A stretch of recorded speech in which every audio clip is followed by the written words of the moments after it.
November 14 ജോക്കുട്ടൻ ചാച്ച നെഹ്റുവായിട്ടാണ് കേട്ടോ വീട്ടിൽ നിന്ന് പോയത്. ഒരു ഫോട്ടോ എടുക്കട്ടെടാന്ന് പറയുമ്പോൾ അവൻ്റെ സ്ഥിരമുള്ള പോസാണ് ആ ഉണ്ടക്കണ്ണും തള്ളിച്ചുള്ള ചരിഞ്ഞൊരു നോട്ടം.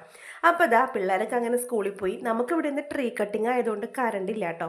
ട്രീ കട്ടിങ് ആയതുകൊണ്ട് കറണ്ട് ഇല്ല, പക്ഷെ എനിക്കൊരു ഉപകാരം ഉണ്ടായി. വെട്ടിയെടുത്ത നമ്മുടെ കറിവേപ്പ്, നമ്മുടെ എല്ലാം 2 വീട് അപ്പുറത്തുനിന്ന് വലിയൊരു 2 കമ്പനിക്ക് അവർ കൊണ്ടുവന്ന് തന്നു കേട്ടോ.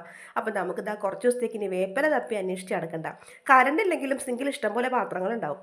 ഇതെല്ലാം നമ്മൾ കഴുകി വെച്ചു കേട്ടോ. കറണ്ട് വല്ലതും നോക്കി നിന്നിട്ടുണ്ടെങ്കിൽ ഒരു പണിയും നടക്കില്ലാന്നേ.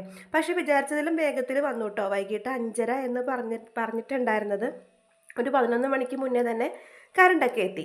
എന്തായാലും നമുക്ക് വീടൊക്കെ ഒന്ന് അടിച്ചൊതുക്കി വെക്കാം. കാരണം ഉച്ച കഴിയുമ്പോഴത്തേനും ജോക്കൂട്ടം വരും. പിന്നെ ഒതുക്കലും അടിക്കലും ഒന്നും നടക്കത്തില്ല. അപ്പോൾ ഞാൻ വേഗം തന്നെ ബെഡ്റൂമും ഹോളും എല്ലാം ഒതുക്കി അലക്കാനുള്ള ബെഡ്ഷീറ്റൊക്കെ മാറ്റിക്കൊണ്ട് വാഷിംഗ് മെഷീനിൽ ഇട്ടു കേട്ടോ. ഇനി നമുക്കൊരു ബെടാ പണിയുണ്ട്. നമ്മുടെ കറിവേപ്പ് എടുത്ത് സെറ്റാക്കി വെക്കണ്ടേ. അത് ഉതിർത്തി വെച്ചില്ലെങ്കിൽ എല്ലാം വെറുതെ വാടിപ്പോവും. അപ്പം ഞാൻ ഇതിട്ട് വയ്ക്കാനുള്ള ടിന്നൊന്നും എൻ്റെ കയ്യിലില്ല.